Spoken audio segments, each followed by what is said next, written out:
So, you already have the divorce papers ready? Are you trying to scare me? You know I'm ready for this at any time. You better calm down and think about what you just said. With that, my husband Jackson got up and went into his room. My name is Kama, and I'm a 28-year-old office worker. I got married a year ago to a man named Jackson. We met on a blind date, and after dating for a year and a half, he proposed to me. Although I thought we got married a bit too soon, I'd always wanted to be married and have children before turning 30, so I accepted his proposal. However, I later realized I should have been more cautious. The first surprise came when Jackson changed his job as soon as we got married. Out of the blue, he said he was changing jobs. Why all of a sudden? I asked him. He replied, because I can't show my full potential there. I was taken aback, especially when he told me he had already submitted his resignation and would leave at the end of the month. He managed to get a new job, but the salary was lower than his previous one. I thought it was fine since I was also working, but then Jackson started asking me to quit my job. I would have been okay with quitting if his income could support us both. However, as I mentioned, he had just changed jobs and his salary was now lower. Jackson insisted that his salary would increase soon, but we had no idea when that would be. If I quit my job now, we wouldn't be able to save any money and would struggle to cover expenses like rent and car payments. In short, we couldn't manage on Jackson's salary alone. I told Jackson, I won't quit my job until your salary goes up.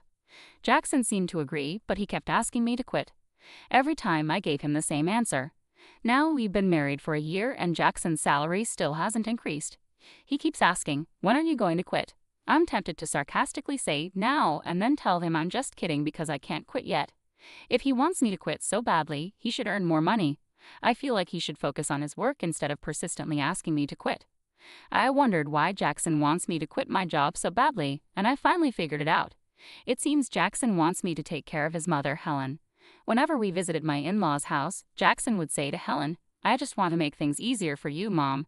Helen would graciously thank him, and then Jackson would add, but we're both working, giving me a meaningful look. It was as if he was subtly pushing me to quit my job. Jackson claims his mother needs assistance, but Helen isn't sick or in need of care. She's healthy and quite active. In fact, she earns enough from her part-time job to support her hobbies, social outings, and live a fulfilling life. Realistically, she doesn't require my help at all. If I were in Helen's shoes, I'd feel disheartened to be seen as needing care when I'm perfectly capable. But Jackson continues to insist that I take care of Helen. Oh, if only one of us were home during the day, we could go check on Mom every day, Jackson suddenly voiced his thoughts. It seemed he wanted me to visit my in-laws' house daily, and hearing this was exhausting. I persisted in questioning my husband. Helen is perfectly healthy, so what exactly do you expect me to do?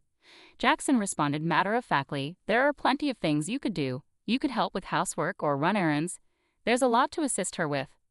But Helen works part-time and spends time with her friends during the day, so she's not home much, right? I countered. Even if Mom isn't home, you could still handle the housework, couldn't you? Jackson's words left me baffled. What is he saying? Am I supposed to be her maid? I thought to myself. Jackson seems to be very concerned about appearances, especially in front of his parents. If he's so determined to care for them, he should handle the household chores himself. I wasn't interested in indulging Jackson's pride, so I didn't quit my job and avoided visiting my in-laws on my days off. However, I did make sure to visit them during holidays like New Year's. Thinking back, Jackson often assigned me tasks whenever we visited my in-laws together. He'd ask me to clean up, assist his mom, check if anything was needed from the store, and so on. But I never acted on these requests. When he asked me to go to the store, I'd respond with, "Don't you know more about this area than I do?" He'd then say, "It wouldn't make sense if I did it." I didn't really understand his reasoning. It seemed like he just wanted to control me and feel good about taking care of his parents, didn't it? Over time, that's how I started to view Jackson. Could it be that he's more concerned with appearances than genuinely caring for me? When I boldly asked him, why don't you pitch in or quit your job to care for your own mother? He appeared extremely uncomfortable and had a disgusted expression on his face. That's not something I'm supposed to do. I'm giving you these instructions so that my mom will think that you are a considerate, useful wife. I hope you realize how kind I am to you, he said. In other words, he wants to dump all the difficult tasks on his wife and show off how good he is as if it's something remarkable.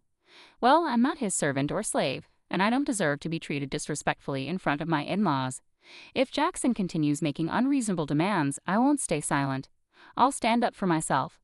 But despite talking to him, Jackson hasn't changed. He still asks, "Are you going to quit your job?" And whenever we visit my in-laws, he orders me around just like before. I had enough and decided it was time to discuss it with him seriously. I think we need to talk about our future, I said. What are you even trying to say? Jackson replied, sounding annoyed. I'm honestly fed up. I'm tired of you constantly asking me when I'll quit my job and exhausted from you pressuring me to take care of Helen, I explained. Why are you fed up with that? You're my wife and it's your duty to care for your husband's parents, Jackson said. Don't you think that's a huge responsibility for me? Shouldn't you, as their biological child, be responsible for helping with the housework and taking care of your own parents in the first place? I asked. No way, it's the wife's duty to do it. Are you the kind of person who doesn't care about family? I'm really disappointed to hear you say that, Jackson responded. Then let me ask you this, how have you been taking care of my parents? If I asked you to care for my parents, would you do it then? I questioned. Jackson stared at me blankly. What are you saying? Why should a husband take care of his wife's parents? So does that mean you won't take care of my parents now or ever? I pressed. The husband's parents and wife's parents are completely different, Jackson replied. What difference does that make, anyway? I don't get it, I said, feeling frustrated. I didn't realize you were so clueless. It's like talking to my old boss, I continued. What are you saying? Jackson asked, confused. I'm saying the husband's parents should come first. You should take care of your wife's parents, I clarified. What? I exclaimed. So you only prioritize your own blood-related family? I'm so disappointed in you. I won't be visiting your parents anymore. Why would you do that? Enough is enough. I'm the one who wants you to stop this nonsense, I retorted. No way, how dare you talk back like that? My mom is right, Jackson shot back. Mom was talking about you. She said you're a badly behaved wife. That's why she gave me this. With that, Jackson pulled out a piece of paper from his bag. It was divorce papers. What? You already had divorce papers ready. I was shocked, but Jackson seemed strangely proud. See? I scared you, didn't I? I'm prepared for this anytime, so think about what you just said, Jackson declared smugly before leaving for his room. Unbelievable. Why is Jackson so selfish? That look of triumph on his face. It's clear the divorce papers are a threat to make me obey him.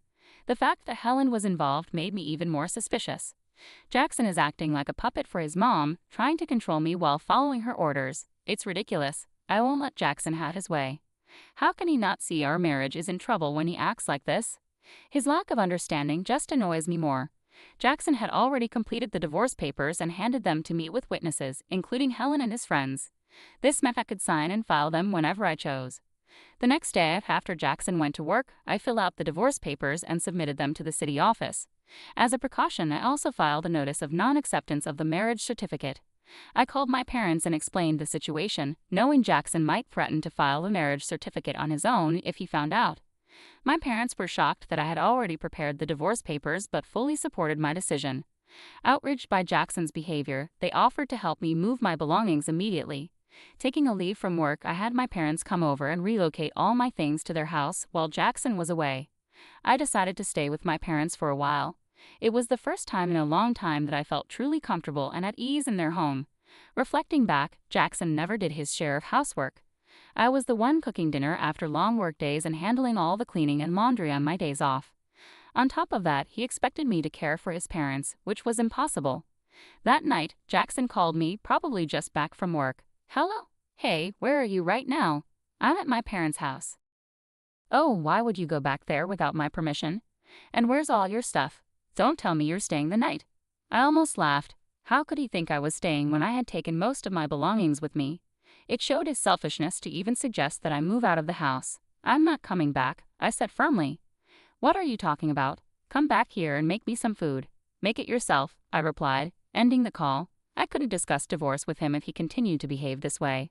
I decided to wait for him to come to my parents' house and blocked his number. A week later, Jackson showed up at my parents' house, accompanied by his parents. They all wore serious expressions. I led them into the living room, and we faced each other, 3 against 3. How could you do this? How could you leave without my permission? Jackson demanded. Well, you were treating me like a housekeeper. All I asked you to do was take care of your family, I countered. That's not true. What kind of wife are you if you don't take care of Jackson? Helen shot me a fierce glare. My father began to tremble with anger, but I interjected. Jackson told me to quit my job and care for Helen, saying it was my duty as his wife. Yet, when it comes to my family, he expects me to handle everything alone. Ultimately, Jackson wants obedience and uses me to care for his parents while taking credit for it. That's why he prioritizes his parents over mine. Have you heard Jackson say these things? Helen continued to glare, but Carter looked confused, indicating he hadn't heard this before. Let's clear the air, Jackson said suddenly, bringing up the divorce papers and claiming it was Helen's idea. Why would you suggest that? Carter asked, clearly surprised. Oh no, it's because Camilla has an attitude problem, Helen stammered. And did you really say that Camilla's parents aren't a priority? I pressed. Well, it's only natural that your own parents come first, Helen retorted defensively. Don't be absurd. I came here to support you after hearing about the unfair treatment Camilla endured, but now it seems you're the one at fault. Don't hide behind your parents' authority to get your way, Carter said, making Jackson visibly shrink in his seat. Carter then apologized to me and my parents. I'm truly sorry for the trouble caused by my foolish son. I will have a serious talk with him. Carter, you're not to blame at all, so please don't apologize, I replied. Thank you for your kind words, but there's something else I need to say. Turning to Jackson, who was now nervous, I said, the divorce papers you gave me, I've already filed them. We're no longer married. Jackson and Helen both turned pale. Why did you file them without my permission? Jackson demanded, shocked. You told me I could file them whenever I wanted. Besides, you had already filled out your part and had Helen sign as a witness, I calmly explained. Oh, that was, Jackson stammered, clearly at a loss for words. Carter, furious, intervened. Jackson, you used divorce as a threat. He slapped Jackson across the face. Helen was visibly shaken by the confrontation. I apologize deeply that you had to witness this. You're right to divorce this fool. On behalf of Jackson, I'm truly sorry for ruining your marriage, Carter said, grasping Jackson by the collar and demanding apologies from both Jackson and Helen before escorting them out of the house. Later, I thanked Carter for his intervention. He ensured that all of Jackson's assets and property were transferred to me without any hassle. Despite my higher income and managing our household, it was a relief to secure everything from our marriage. I later learned that Carter had divorced Helen, clearly disgusted with her actions. The other day, I ran into a colleague from Jackson's old workplace who shared some surprising news. Jackson wasn't performing well at his job and often received harsh criticism from his boss. In defiance, Jackson resigned and changed jobs. This only added to my frustration with him. Instead of taking responsibility for his shortcomings, he blamed others, which likely contributed to his lower pay at the new job. I'm relieved to have left him. I've rented a cozy apartment and enjoy living independently. Work is going smoothly, and I even received a recent raise. Right now, I'm not interested in relationships and prefer focusing on my career. Jackson always cared more about appearances than actual abilities. He maintained a facade at home but failed to improve professionally. Sadly, many husbands use divorce threats as leverage, thinking they're powerful, but it's a big mistake. I hope they realize their folly and find happiness alone. Meanwhile, I'm grateful to have moved on from Jackson and look forward to meeting someone special in the future.